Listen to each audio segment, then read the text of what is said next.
want you to enjoy your dinner, but at the same time, if you're involved in the silent auction, keep an eye on it. You never know, you might be walking out with a really nice prize or gift for you or someone that, one of your friends or your loved ones. Just want to let everybody know as soon as you're done, we have plenty of food for seconds, but you don't want to miss these speakers, so listen up. I'd like to introduce you to my son-in-law, Bill Gaines, the principal of Gaines and Associates. Come on up here, Bill.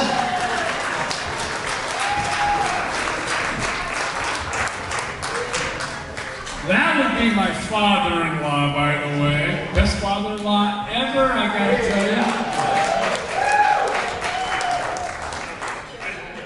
I know we're behind schedule, I'll be quick, but I want to explain what this is all about tonight, because I've been asked that question 1,000 times. And it goes back, my beautiful wife, Wanda, you heard her story about 20, 30 minutes ago, right? City girl from San Jose, knew nothing about hunting and fishing. Fast forward 36 years, and now she's the biggest, most strongest conservationist in the state. I promise you that.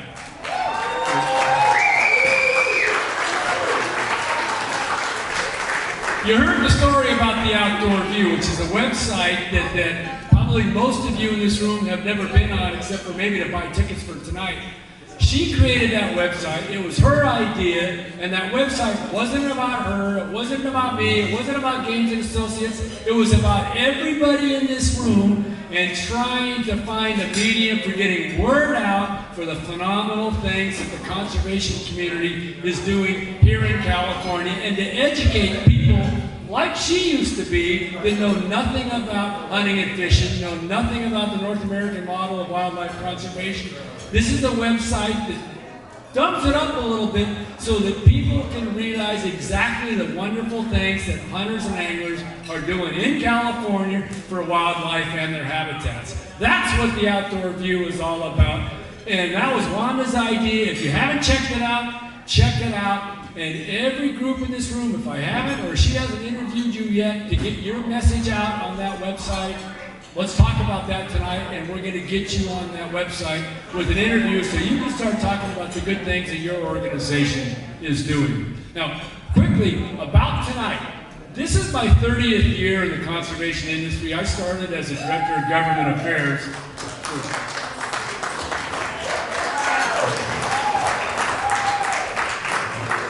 1992, I started as a director of government affairs for the California Waterfowl Association. That was 30 years ago, believe it or not. And we've been through a few changes since then, but I've always been dedicated and committed to the politics, if you will, of conservation in the state of California.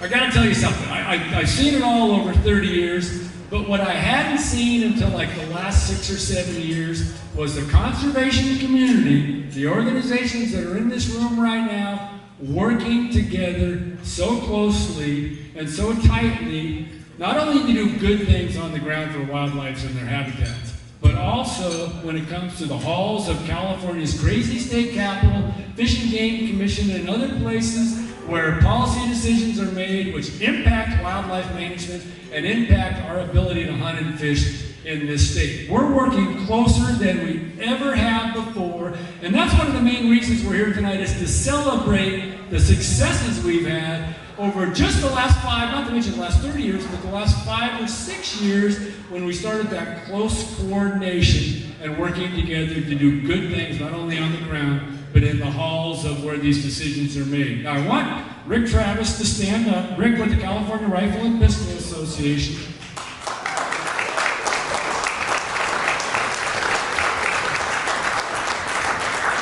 It was Rick and I, he calls it the walk along the river or something like that.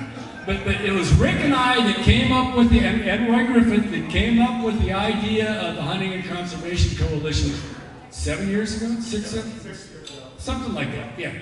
And so we created the Hunting and Conservation Coalition. which is a group that meets quarterly, that talks about the issues that are out there, and just facilitates coordination between the conservation organizations and with the state agencies, Fish and Game Commission and the California Department of Fish and Wildlife, who has a representative here that I'm going to be introducing here in a moment.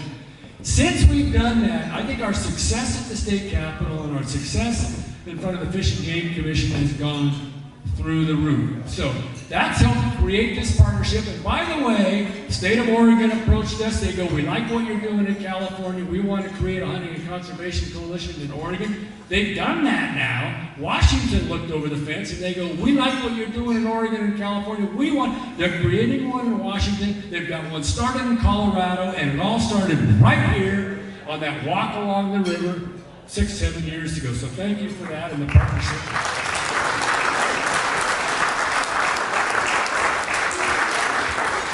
Okay, lastly, almost everybody in this room, you've been to a Rocky Mountain Elk dinner, a DU dinner, a CWA dinner, whatever, you've all been to them. We've always celebrated separately when it comes to doing good things for wildlife and trying to raise money for conservation. We've never gotten together before. I mentioned earlier that this is my 30th year in conservation. Wanda came to me and she said, we need to have a celebration. Let's celebrate your 30 years. I'm going, yeah, this is not about me. But I like the idea of celebrating, right? That's what started tonight. That's why we started pulling this together with that. We need to get all the groups in the same room. Let's celebrate together, because together we're doing some good stuff in the toughest political battlefield in the nation. I promise you that. And we're having positive impacts. We're killing a lot of bad bills. We're making a lot of good policy decisions, and it's all because of us working together to do that. So what I'd like to do is name some of the groups that are in the room celebrating tonight. There's so many of them. I figured I didn't want to leave anybody out, so I did write them down. Okay, California Bowman Hunters. I know we've got Joe Wiley and some others right over here.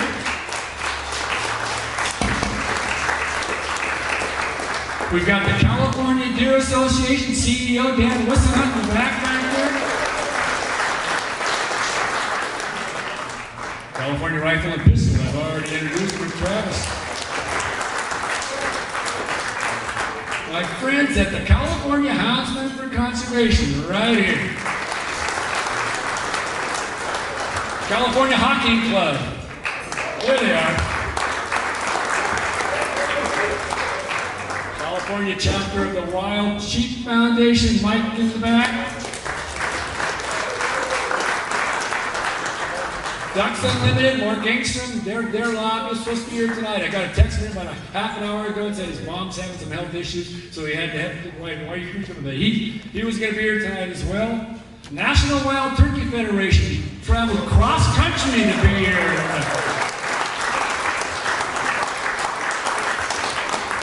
Rocky Mountain Elk Foundation. I know they're up there somewhere close. Where? There you are. RDF, thank you for being here. And lastly, the Sacramento chapter of SCI, Robert Teets right here. Unprecedented. This never happened before, having all these same groups in the same room. Now, lastly, I want to make an important point.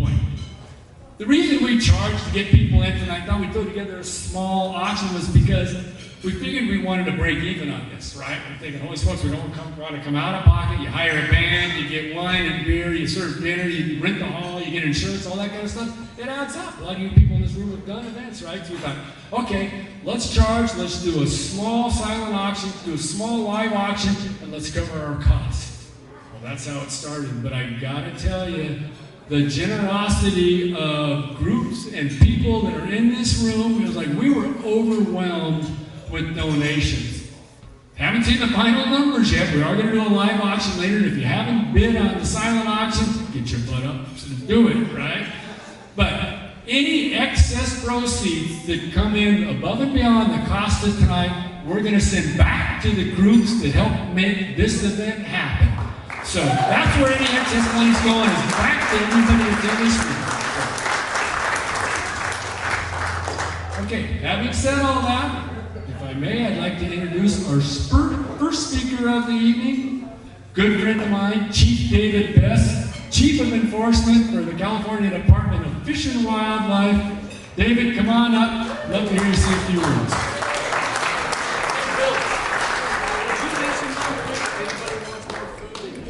Oh, wait. Last minute call from Arcadia, who, by the way, is with Wild Sheep Foundation.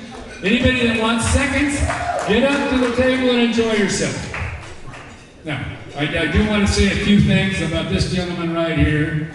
Hunters and anglers that are out in the field are their eyes and ears out in the field, right? We talked about the partnership between the conservation organizations that are in this room. Our partnership with the Department of Fish and Wildlife is every bit as strong when it comes to preserving those wildlife, protecting those wildlife, and making sure that things are done properly on the ground. So welcome, Chief Best. Thank you for your partnership. Take it away. Thanks, Bill. Wherever you want me. Is he okay down here, or does he need to go? All right. Thanks. Unlike Wanda, I need notes, so I gotta have something to refer to. Hey, I'd like to start off with a sincere thanks to Bill and Wanda for pulling us all together here tonight. You know, their work over, like Bill just said, I was gonna say the last 3 decades, is pretty much unprecedented. They've worked with state fish and wildlife managers, you know, for decades now, as well as in the Capitol, regulatory issues, NGOs, and have really made a huge impact in conservation in California. So, Bill, Wanda, thank you for that. You know, the mission of the Fish and Wildlife's Law Enforcement Division has always been the same, right, for decades now. You know, protect the resources and public safety. That mission is the same, but how we go about doing that has changed significantly over the course of, you know, just the last decade. You know, cases that when I first came on we used to make by going out and hiding in the bushes in a camouflage ghillie suit and watching people do stuff and then contacting them. We still do that, but now with technological changes, we do so many cases now just through internet crime. We got younger officers coming on now who have incredible technological skills and are able to essentially sit behind a computer and make a case by looking at a computer and going on Facebook or social media and looking at pictures and putting a case together. You know, just over a week ago, we worked with our federal partners at the U.S. Fish and Wildlife Service, and we made a pretty big case where people were smuggling in Chinese mitten crabs into Los Angeles. Pretty significant case, big bust, and we were able to catch that shipment and intercept it. And if any of you think back, it's been quite a few years ago now, but you know, if you fished in the Delta, you know, 25 years ago, we had a pretty significant Chinese mitten crab and, you know, invasive species issue where you couldn't throw a baited hook out anywhere without having one of those things eat your bait. We spent a lot of time and resources with state biologists and regulators and game wardens out there trying to figure out what the cause of that was. I'll be candid, we never did figure out what the heck caused it, but essentially most of those didn't survive. So luckily we were able to, you know, get past that and not have it impact the native population, and then just plug up a waterway with what they would have done with being invasive throughout the water system. So just an interesting case that's, you know, we got that through intel off the internet was how we were able to get that. So it's just an example of how wildlife officers today go about doing their jobs and protecting the resource in the state of California. I'm going to talk about a case, and since the sheriff's coming up next to speak, he might remember it. A few years ago, we had some folks that came up from the valley, and they were going to poach some turkeys not very far from here in El Dorado County. And they were driving around, had their shotguns, were going to try and shoot a bird out the door and throw it in and get back down the hill. Well, they happened upon a deer, a doe. And opportunistic as poachers can be sometimes, they shot the doe with birdshot. and down it went. So they hurried up and grabbed the deer and threw it in the back of their Toyota RAV4 and tore out to get back down the highway going towards Sacramento. Things were going well until a person pulled in behind them, and they hadn't killed the deer. The deer came to life and bounced up in the back of the Toyota RAV 4x4. And once it realized it was a confined space, it kind of went crazy inside that RAV. So one of the passengers, and I won't get into the gory details, but they wound up being able to kill the deer and put it out of its misery with being confined and already shot inside the RAV. But what had happened was the person that was following the RAV saw what the passenger was doing and called 911 and said, there's somebody going down the highway and they're murdering a person inside this vehicle as I'm following it. So sheriff's people came, we came, CHP came. We eventually did what we call a high-risk, in the business, a high-risk felony car stop on them. Got inside there, figured out what the heck we had, which was a deer that, had been essentially massacred at that point by these two folks. Because of the significance of those charges, we wound up taking those people to jail and booking them. I don't remember the exact adjudication of what that case turned out to be, but I remember there was some significant fine and jail time for that. So that's just an example of some of the good work that has been done and continues to be done by the wardens here in El Dorado County. That officer that responded that day, Bob Pera, who was a Placerville game warden for years, has turned out, he's now our lieutenant of the local squad. So significant case work done just locally here in El Dorado County by your local wildlife officers. I think maybe as the sheriff, I think, is going to come up and speak after me. John's up next. He might have some stories of his own relative to the incredible work that his deputies have done here in county. He's been a great partner to the state of California, as well as to the Department of Fish and Wildlife.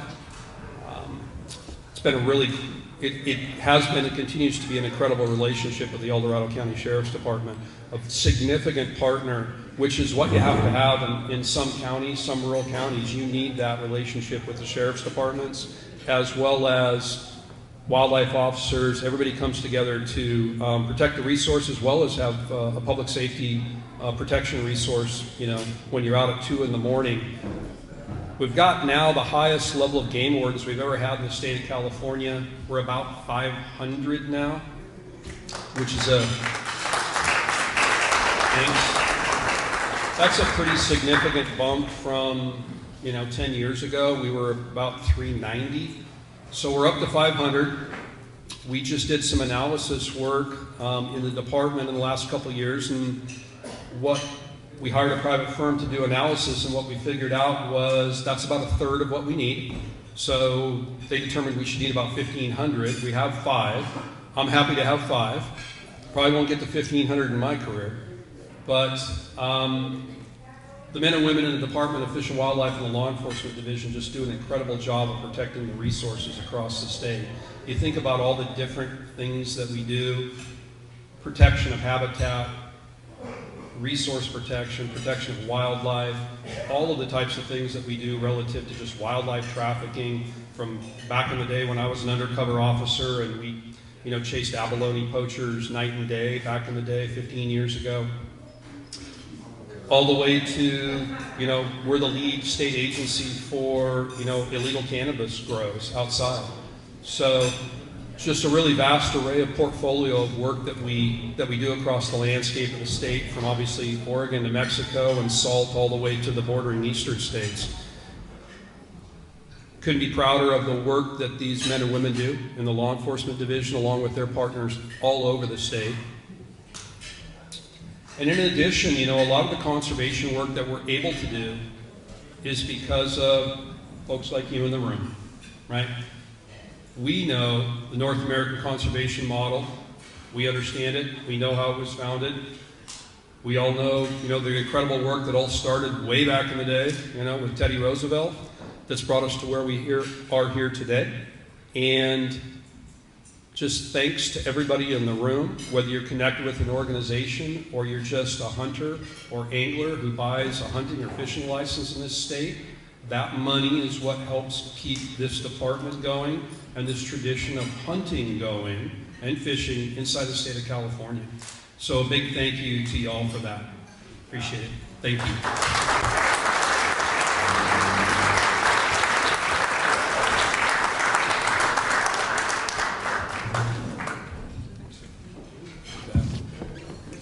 Thank you, Chief Best. Said it well. Said it well about our partnership. Our next speaker, very dear friend of mine, in the enforcement business as well. Somewhat of a hunting buddy, I'll tell you that, right? So come on up, Sheriff John D'Agostini.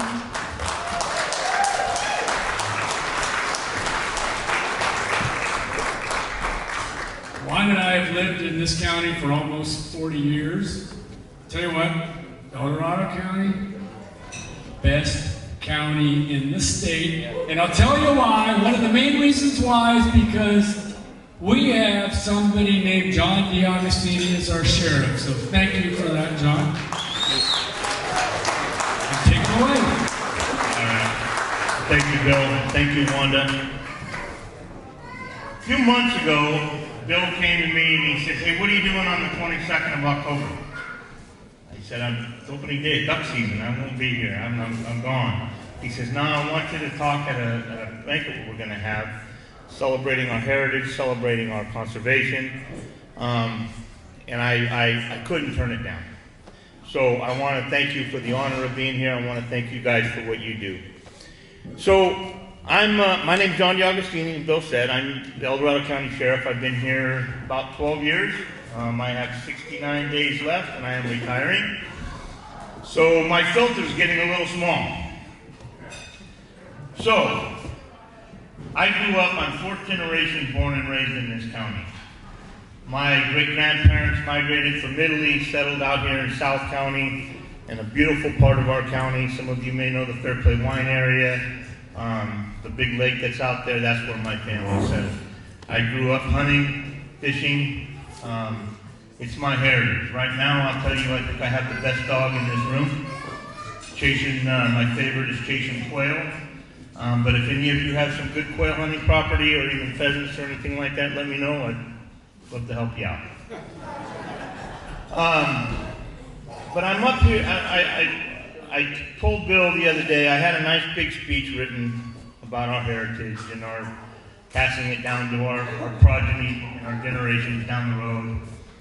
And the last week, quail season opened last weekend. I spent all day Saturday hunting quail. And I went up to Cedarville for a couple days, and I chased quail up there with my dog for a couple days. And I had a conversation I'll talk about here in a second with a lady. Started thinking more and more about what we have lost and what it means to all of us. And then I'll talk a little bit more about why it's so important and what all you folks are doing here, as Bill said, together. So, years ago, there used to be a group of gentlemen in our community, the houndsmen. We have the houndsmen here tonight, right here. You're losing your way of life, correct? Can no longer run bears. We don't run lions in this state. Our bear population is going through the roof. There's an outfitter up in Red Bluff who used to run pigs with his hounds and his Dogo catch dogs. He can no longer do that because the bears have gotten so high in population, they're killing his dogos. The conversation I had with a lady the other day, she raises Salukis. How many folks in here know what Salukis are? Houndsmen know what Salukis are. Salukis are probably one of the oldest breed in the world. They go back way before Jesus Christ. If you picture an old tent in the desert with a camel next to it, and a couple old timers outside roasting a gazelle or roasting a rabbit. 4,000, 5,000 years ago, that was probably a Saluki, a sighthound, that chased down that game, caught that game, and that was their sustenance. Having a conversation with this person who raises Salukis, they run them in Nevada. And she said, "Oh my God, don't tell anybody what we do because they're trying to get rid of us. They'll freak out." Lead. We can no longer use lead in California. But if you look at the science behind it, if you look at the true science, it's baloney. I'm standing here as a perfect example. I was raised hunting and fishing on a ranch. I've probably eaten more lead than any eagle or any condor will ever eat. And other than my kids all being born naked, there ain't nothing wrong with me. At least I think. My wife might say something different. So I say all that, and the movement and the direction that we're going in this state, excuse me, because what's going on here is really important. What you folks are doing together, because when it comes down to working independently, it hasn't been working, right? The houndsmen try and fight the bear band. The whoever group tries to fight this band, fight this issue, fight that issue. Together we're losing our ass. Or apart we're losing our ass. Together we can come together and we can start making some movement in the right direction in this state. The Outdoor View. Spread that word, not the View. Don't tell them to go to the View with those 5 idiots. Go to the Outdoor View and get a message of what's really going on, what our heritage means to us, not based on emotion from somebody that has never experienced that awesome moment when you actually do take a life in our wild, but the sustenance it provides in that moment of thanks, that you get to chase a dog through the woods. A good friend back here, we had some great quail hunting last year behind my pup. What an honor it is to look at something that's 130 years of purpose-bred breeding, to do what they're bred to do, and watch what they're bred to do. And that moment, it's awesome. And people that don't understand that, all they think is we're killing stuff. And that's all they think. And if we continue this journey that we've been on apart, we're going to continue to lose. We need to come together. I'm going to be helping Rick Travis out as a law enforcement liaison for the California Rifle and Pistol Association upon my retirement, to hopefully, not all sheriffs are like me. There's different sheriffs up and down the state. Sheriffs represent the people that vote them into office. So starting to educate them on some of the firearms issues and the fallacies and the falsehoods that go behind those arguments down at our Capitol, and try and fix that. But the main thing, again, is working together like you are doing. This is awesome. And I thank each and every one of you for doing that together, through Bill, through Rick, through everybody else. Kevin Kiley's going to come up here and speak a little bit after me. I'm going to be political right now, like I haven't been. We have an election coming up in a few weeks here. We're going to have a real big one coming up in 2 more years. Folks, that is the most important thing that you can do, is vote. I talk to many people. I talk to a lot of people who say, well, my vote doesn't count. I'm outnumbered in California. Kevin probably knows the numbers. I don't. But I know that in the last election, there were so many on our side that believe like we do, that did not vote because they thought it didn't matter. Well, if all of us did, we could actually make a difference. So tell all your friends, tell everybody, tell your neighbor that doesn't believe in hunting, tell them about these organizations, what we do, what it's really like. Take them out hunting, take them out fishing, take them out watching the good dog work. Not a poodle. A good dog work. I'm sorry if anybody runs poodles, they actually are all right. Take them out, show them what it's really about, get them educated, so that when they see these videos, when the lead band went through of this eagle that just supposedly feasted on an elk that had eaten a lead bullet that the elk was killed with, it's baloney. It's a lie. It's a flat out lie. That eagle was dancing around because it had gorged itself.